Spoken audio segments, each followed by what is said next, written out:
Joining us now on Can I Media is Osman Malik, and you're an investment manager with Cenovus Energy Canada. That's correct. Nice to meet you, Rob. You too. You're here taking part in one of the sessions, and the session was called Conventional Meets Clean Tech, Innovation in Oil and Gas Markets. Tell us a little bit about how the session went. Well, it was very enjoyable. We discussed the role of the clean tech ecosystem and how that's now being applied to conventional oil and gas. Perhaps you can explain to us what the clean tech ecosystem is. Well, it's something that was developed, I think, probably birthed around 15 years ago in Silicon Valley. And it was a group of entrepreneurs, investors, primarily VCs, that invested in early stage technology companies with a view to enabling the clean tech revolution. Is it difficult to get companies to invest in this sort of technology? It's getting much more difficult than it used to be, and I think that's generally a good thing. I think that in the last few years there's been the clean tech industry has been subjected to the market discipline that it previously hadn't been subjected to, and I think what we've seen is a culling of the weaker companies and the weaker investors, and the ones that are remaining are much stronger, much more focused, and I think most importantly applying their skills much more closely to traditional oil and gas. So then why would it be more difficult for companies to invest in something like that if the industry seems to be getting stronger? Sure. So I mean there's less investors around and less money because the poorer ones have been unable to recapitalize.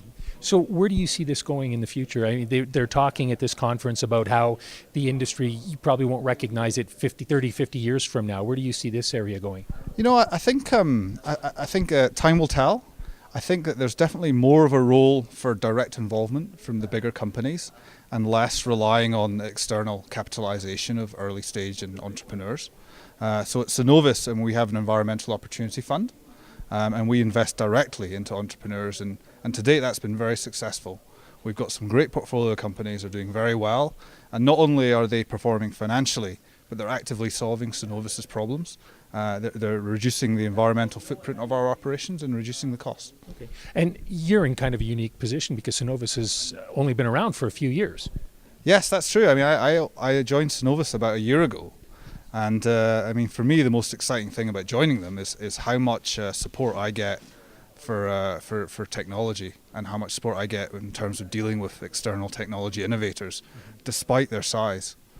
Let's talk about the footprint a little bit, because sustainability, protecting the environment is key, and it's something the industry is really trying to get out there. Tell us your thoughts on trying to reduce the footprint.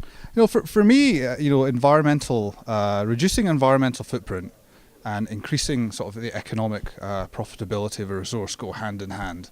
And, I believe that strong environmental stewardship isn't just good for your reputation, it's good business. And a great example of that is Saltworks, which is one of our portfolio companies. So Saltworks manages industrial brines, like are produced often by the oil industry. And Saltworks can do the same as traditional desalination equipment, but it can do it at a third of the price and very often a fifth of the greenhouse gases on a meter cube basis. So I mean, something like that, I mean, not only do the people that buy Saltworks equipment win in terms of the economics, but it's better for the environment too.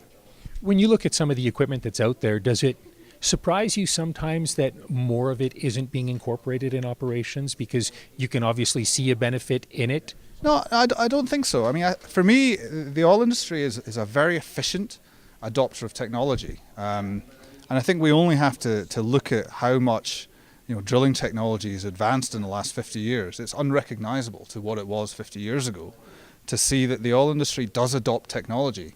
I think one of the things that I would say about the oil industry is it's efficient in that the barriers to adoption of new technology are high, and rightfully so. It's not a good thing for anyone, for technology companies and entrepreneurs that aren't ready to come to site, because that doesn't just damage the entrepreneur's chances of repeat sales, it damages the industry broadly. So one of the things I always say to the entrepreneurs I deal with and to the ecosystem at large is come to site when you're ready. And if you're not sure if you're ready, ask us if you're ready and we'll tell you, because we want you to succeed. That's one of the things that I believe quite strongly. And again, I'll go back to Saltworks. Saltworks will undoubtedly solve many of the problems that the oil industry is facing in industrial brine management, But to do so, they'll sell to many other industries where the barriers to adoption are much lower. So I wouldn't be surprised for Saltwalk to build up its operational track record in landfill leachate or mining or pulp and paper on their way to solving oil and gas problems. And I think that that kind of market discipline is very good. Osman, thank you very much. Thank you. We've been chatting with Osman Malik here on Can I Media.